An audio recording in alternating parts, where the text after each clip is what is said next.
Vários líderes da União Europeia descreveram a luta contra o surto de coronavírus como uma guerra. Uma batalha que terá um maior impacto económico que a crise financeira no início da última década.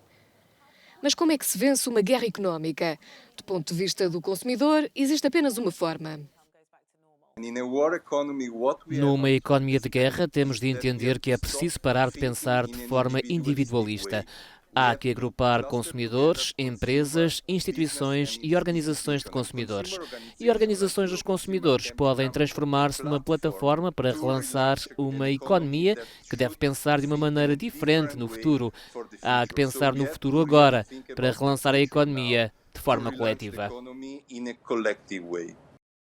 O primeiro-ministro holandês disse que a Cimeira da União Europeia, nesta quinta-feira, foi uma boa discussão e que os líderes estão a tomar medidas para se apoiarem uns aos outros e às economias a nível europeu.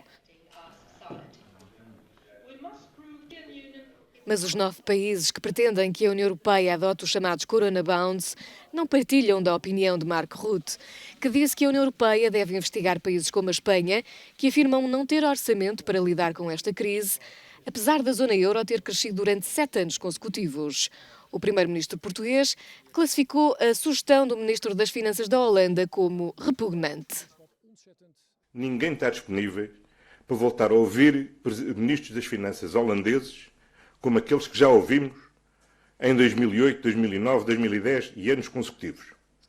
E é boa altura de compreenderem todos que não foi a Espanha que criou o vírus, nem foi a Espanha que importou o vírus.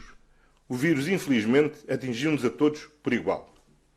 E se nós não nos respeitamos todos uns aos outros, e se nós não compreendemos que perante um desafio comum temos de ter capacidade de responder em comum, então ninguém percebeu nada do que é a União Europeia.